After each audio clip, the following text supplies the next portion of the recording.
আসসালামু আলাইকুম ওয়া রাহমাতুল্লাহি ওয়া বারাকাতুহু।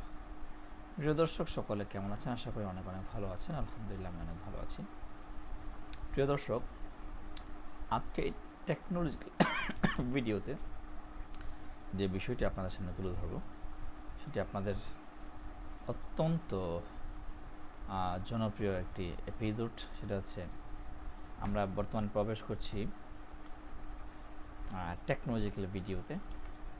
তো চলুন, দেখতে পাচ্ছেন আপনার ভারতে ইথানল চালিত বাইক আনছে হোন্ডা। তো এটা যারা মোটর বাইক ইউজ করে তাদের জন্য চমৎকার একটি নিউজ হতে পারে। সো ইথানল বাইকটা আসলে কী, চলো আমরা একটু ধারণা নিয়ে থাকি। আমি একটু এগিয়ে বসি। তো ইথানল বাইকটি সম্বন্ধে যদি আমি বলতে যাই, ওই দেখো, ওফ,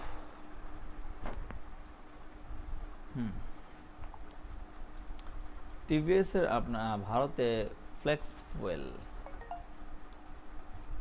ফুয়েল ইঞ্জিন চালিত আপনার যে বিষয়টা আছে, বাইক আনতে চলছে Honda motorcycle and scooter India. Okay, আচ্ছা, তার আগে আমি এই ফাঁকে একটা কাজ করে নিই।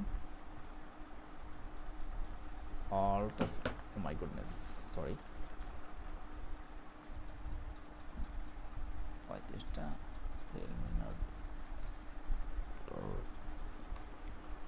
ওকে, যা বলছিলাম সেটি হচ্ছে টিভিএসের পর দ্বিতীয় সংখ্যা হিসেবে ভারতে ইথানল চালিত বাইক আনছে হোন্ডা। যদিও ইতিমধ্যে ব্রাজিলের ফ্লেক্স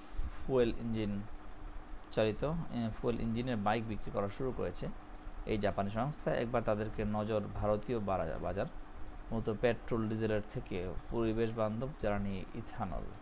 যেহেতু ভারতের কেন্দ্রীয় সরকার বিভিন্ন রাজ্য সরকার ইথানল চালিত যানবাহনে উৎসাহ এবং ছাড়ের ঘোষণা করেছে, তাই ভারতে এই ধরনের বাইক আনার আগ্রহ প্রকাশ করছে জাপানি সংস্থা। সো প্রিয় দর্শক, আপনার কেমন মনে হয় এটা যদি নিয়ে আসে তাহলে কেমন হবে? এর আগে টিভিএস মোটর কোম্পানি কিন্তু ভারতে অ্যাপাচি আর,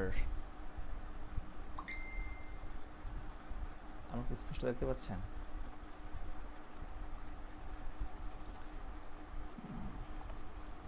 তাহলে